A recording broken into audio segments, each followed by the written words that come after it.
What's going on, guys? It's Alex P. Middleton from the Rod Ryan Show and Past the Great Podcast, and I'm here with my favorite comedian in the whole wide world. He has a new special out on Netflix now, Bill Burr, live at Red Rocks. He's also the host of my favorite podcast, the Monday Morning Podcast, and the Thursday afternoon, just before Friday Monday Morning Podcast. He's going to be in Houston September 9th. Tickets are available now. Going to be at the Toyota Center. Bill Burr, what's going on, man? Nothing, man. I'm loving the Atlanta Flames t-shirt. We were just talking about that. That's the old school. What are they? They became the Winnipeg Jets? No, the Calgary Flames. Calgary Flames. That's right. And then the Thrashers. The Thrashers became the Winnipeg Jets. That's right. That's the Atlanta Thrashers. Fun fact about me: the Atlanta Thrashers were the first hockey team I ever saw when I lived in Atlanta. Went to the very first game. They played the New Jersey Devils. Got the shit kicked out of them. Oh, there you go. Oh, that was back when the Devils were playing that awful left wing lock trap thing, what the clutch and grab. That was such I always wondered, Martin Brodeur, how many wins he would have, how many less wins I'm not saying he wasn't great or whatever, but to be as good as he was playing, behind that system where you could literally, he played towards the end of that era where Lemieux's look, I'm just going to retire if I'm not allowed to be out here skating. And people are just going to be water skiing behind me, holding onto my jersey. That's true. Yeah, really weird time. Yeah, no, but that was good. I always enjoy about your podcast. You just go off on sports rants. My girlfriend thought I feel like she thinks I'm going crazy listening to you because you were talking about the Red Sox Yankees game this past weekend, and you were like, who's the guy? The guy from the Marlins. They're like, it's Giancarlo Stanton. And then you're talking about the guy with the mustache. I don't know. I was like, it's Nestor Cortez. And she was like, he can't hear you, right? And I was like, I know. I don't know. I feel like I'm just having a conversation. Nestor Cortez, I love that guy, man. That guy looks like they literally just came out of the bleachers. They gave him the ball and he started throwing. Guy's good. I hate to say it as a Red Sox fan. He's great, though. It was a hell of a series this past weekend, but we were banged up too when we split the series with them, and I love that they're winning all these games because the pressure's going to be on them. And if we get the wild card back in, we play with house money. Who knows what happens? Yeah, I am a Yankees fan, and that would absolutely kill me if you guys just did. I mean, I'm expecting the letdown. I don't. Everybody's like, yeah, they're going to go to the World Series. I don't expect it at all this year. I'm expecting to be. And I got to be honest with you, as a Red Sox fan, sitting here expecting to win and expecting to beat you guys. It's a complete 180 of how it used to be. It just used to go the other way. Now I know it's not going to go that way, every single time because you guys, are the Yankees. So we'll see. We'll see what happens. So you're going to be here in Houston September 9th at the Toyota Center. You played Madison Square Garden, the Mecca, they call it. Houston's Madison Square Garden is the Toyota Center. Do you think Bill Burr is going to be able to live up to the pressure of performing on such a stage? Yeah, I think I'll be all right. I mean, I'm not saying I'm going to be Joel Osteen. I don't know if I could handle performing because that's the original place where the Rockets played that he bought, right? Yeah, the Compaq Center. I mean, he's one of the biggest. He's one of the biggest arenas if not the biggest in the country because he doesn't even have to travel. And an arena full of people come to the same arena in the same market every week, and he sells it out and he does a new hour. You should try and get in Lakewood Church next time you're in town. You think you could do Lakewood? That'd be tight. Bill Burr live at Lakewood. He's more of a businessman than people believe. So I think he would I've changed the color of the carpet. Change color carpet. So they don't know it's the same. And I think maybe let me in. Have you been to Houston before? I've seen you I think 4 or 5 times in Houston, but what's your favorite thing you've done in Houston, or are you just kind of hanging out in the hotel while you're in town? What is my favorite thing? I go to Southpaw Guitar. That's my favorite thing for left-handed guitar players. I mean, I mainly play drums. I just love going into a guitar place where they have all these SGs and Les Pauls. I've always been a Gibson guy, and they got some unbelievable, Telecasters, everything. Their acoustic room. I bought a Gretsch guitar off of them. I still can't play it. Last time I was there, and a Gretsch Falcon, the all white one, like the one Malcolm played on the Back in Black tour. So I would say that the food. Back in the day, I used to go to the Astrodome to go to games and stuff like that, and thinking about J.R. Richards and rest his soul, Jose Cruz and Enos Cabell and all of those guys on those teams way back when I used to watch This Week in Baseball. Yeah, and I wish the Houston Oilers were still there so I could have gone to a game there. But I've been to, my big connection with cities is definitely sports. So when I think of Houston, I think of the Clyde Drexler 5 Slamma Jamma that team way back in the 80s. I think of the Houston Oilers. I think of the Twin Towers, Ralph Sampson and Hakeem Olajuwon, just all of Earl Campbell. Like that's what I try to find, like going to a sports bar and see if they still have some of that memorabilia up there, and hopefully find somebody old like me that wants to talk about it.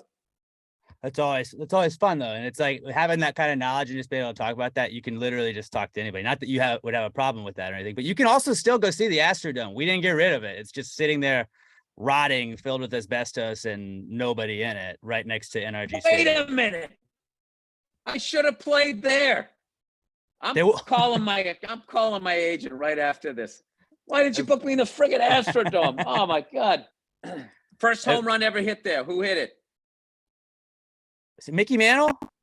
Yeah, towards the end of his career. You can't even picture him playing in a dome on AstroTurf, you know? It's just, I bet he went in there and he was probably thinking like, I think the game's passed me by. It's probably time to walk away at this point.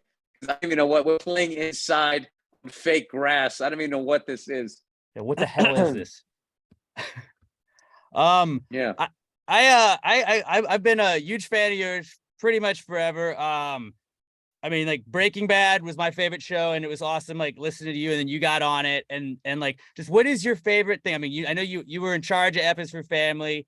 You like aside from stand up, is it Chappelle's show? Like, what is your favorite project you've been involved in ever? Like that like is it F is for Family? Is it the Chappelle show? Is it King of Staten Island? Do you ever miss the mustache from King of Staten Island?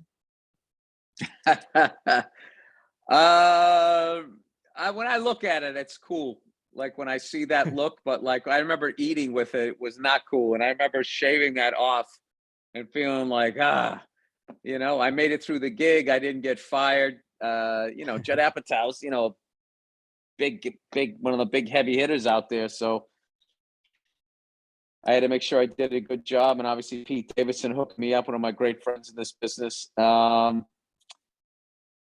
They've all been great. I will say, I had so much fun. King of Staten Island was just like a great hang, and it was so loose and so much like improvising. I just did a movie that I wrote with a buddy of mine, Ben Tischler, called Old Dads. We had a blast on that one. I've luckily had a good time on all of them. I did a movie called Date Night. I had 2.5 lines in it, but I had a scene. I got to stand there with Taraji P. Henson, and basically watch her do a scene with Ray Liotta, rest his soul. Mm-hmm. And when he recently passed, I remember just thinking about like what a cool guy he was. Like he actually, I didn't have any lines in the movie, but he just, shot the shit with me and everything. It was just such a cool, nice guy. So I've had like a lot of those, I got to do scenes with Pacino and Walken and stand-up guys. I've had a lot of those, like feeling like I got sucked into my TV or into a movie screen, and you just can't believe that your life is somehow intertwined with these people for a couple of weeks or whatever. Like Breaking Bad, I was the biggest fan of that show, and all of a sudden I got a part on it, and I couldn't believe it. I just could not believe when I was standing there and they were hitting the clicker clapper thing, whatever they call it. And I just remember thinking like, they're going to put my name with like the chemistry sign. And my brother was saying, dude, it's going to be boron. It's going to be the sign for boron. Oh yeah. Like that on the periodical chart. Yeah. And it's just like, I was never a big Star Wars guy, but my younger brother was. And I remember standing there. I'm like, oh my God, I got a scene with like Boba Fett, even though it's not Boba Fett. But I think I did work with Boba Fett, because I did another one. There was 2 of them. It gets confusing over there. So just those types of moments is like, getting to do stand up on Letterman and I remember doing the Howard Stern show really early on, and him saying my name. I was in the green room. I had to turn the sound off. It was too weird. I was like, I can't believe, I'm hearing Robin and that's Howard, and he just said my name and this is real. Yeah, the whole thing has just felt like, I don't know, like I'm tripping or something. How cool was it? It was Lavelle Crawford, I believe, like in Breaking Bad, that scene of you guys just laying back on the money like that. Like, did it feel as badass as it looked when you were doing it? I remember the crew laughing. So I knew it was going to be something special. Plus it was Breaking Bad, so you knew it was going to be special. But I had no idea all these years later that it would be like a meme or whatever. Yeah. I got two real cool memories from that show. Aside from what I've already told you, there was a scene I got to be in Saul Goodman's office, which I was like, yeah, it was unreal. It was like being in a diner on Seinfeld or something. Like, I can't believe I'm on this set. And the scene starts where it was Bob Odenkirk, Lavelle Crawford, and myself. The scene starts, and then Mr. White, Bryan Cranston, comes in. But for the first 30 seconds, it was just us. And I remember going, how cool is this? That this is the best drama on television right now. And for these 30 seconds, 3 stand-up comedians are holding it down. And I thought that was so awesome.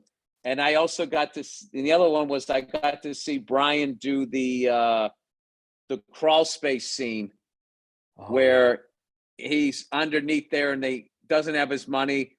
And he goes from, it was like either crying to crying again, or laughing, crying, laughing, whatever the hell it was. I just remember right before we did the scene, he was talking to me saying, I did stand up for a couple of months. And he was just asking me, hey, how do you go about your stuff? We were just shooting the breeze. And they're like, all right, Brian, we're ready for you. And he just went in and did it. And then and I was like, oh my God, how did he just go do that? He was just talking to me. He just did that. That was unbelievable.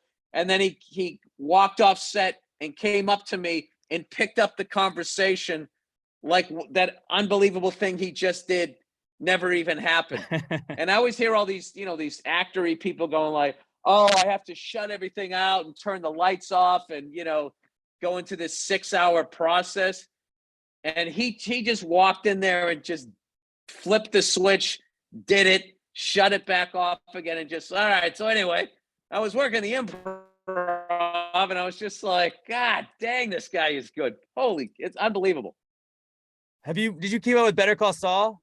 I know it's in its final season right now. I'm a little bit behind on it, but that show is equally on par with what Breaking Bad was. And it's so cool that it was Better Call Saul, unfortunately, they when they asked me to do it, one of my good friends' younger brother was dying of cancer. And if I took the gig, I wasn't going to get a chance to say goodbye to him. So I had to go up and say, it was when we were shooting The King of Staten Island. And I had like this week off from shooting. I just wasn't working.